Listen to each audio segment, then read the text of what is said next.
एकादशी का महत्व किसी से छिपा नहीं है और एकादशी का व्रत करने वाले साक्षात श्री हरि को प्राप्त होते हैं। इसलिए एकादशी का व्रत जरूर करना चाहिए। कल भाद्र मास शुक्ल पक्ष की पद्मा एकादशी है, उसका महात्म्य मैं आपको बताता हूँ। कृपया ध्यान से सुने हरि के भक्तों। पद्मा एकादशी के संबंध में युधिष्ठिर ने पूछा कि हे केशव, भाद्र मास के शुक्ल पक्ष में कौन सी एकादशी होती है, उसका नाम क्या है और कौन देवता है और कैसी विधि है, ये सब हमें बताइए।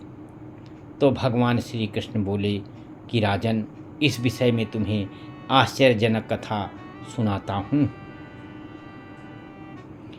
जिसे ब्रह्मा जी ने महात्मा नारद से कहा था। और नारद जी ने पूछा कि चतुर्मुख, आपको नमस्कार है।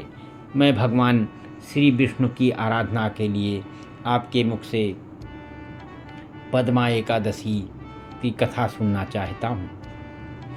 श्रावण भाद्र पद मास के शुक्ल पक्ष में ये एकादशी पड़ती है।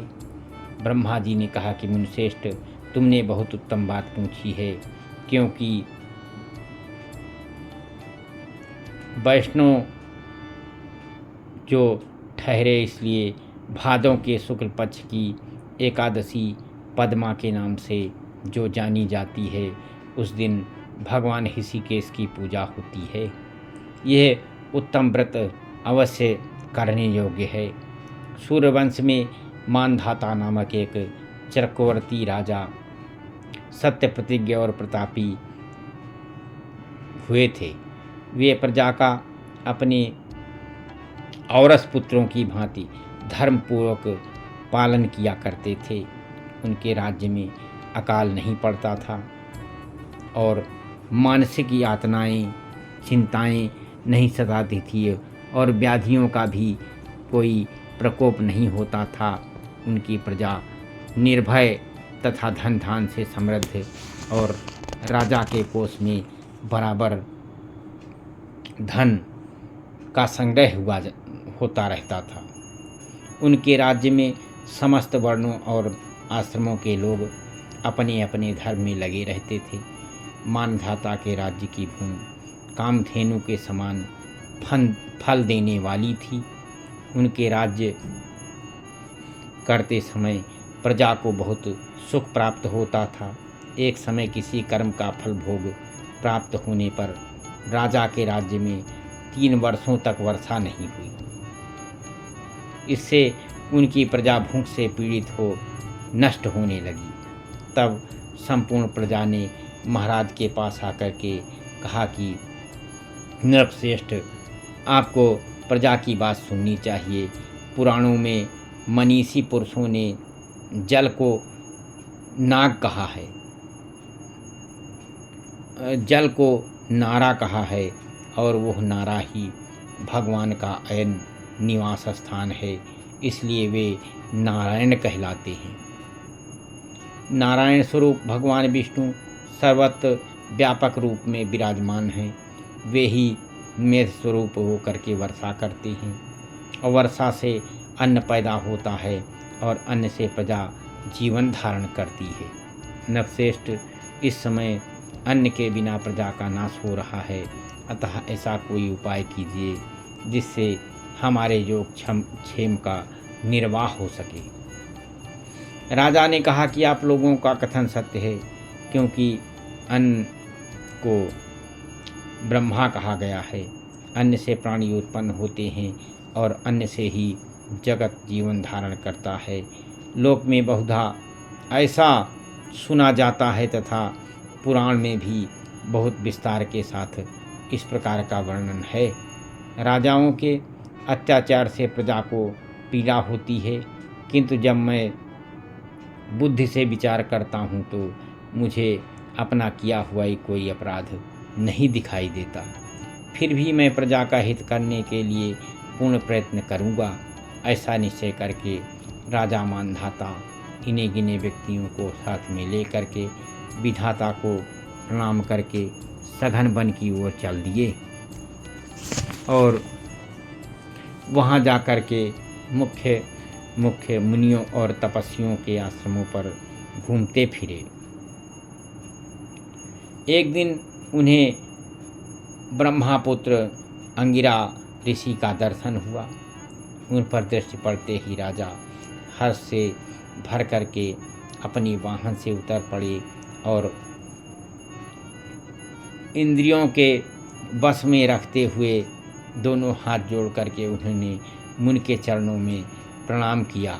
मुनि ने भी स्वस्ति कह करके राजा का अभिनंदन किया और उनके राज्य के 7 अंगों की कुशल पूछी।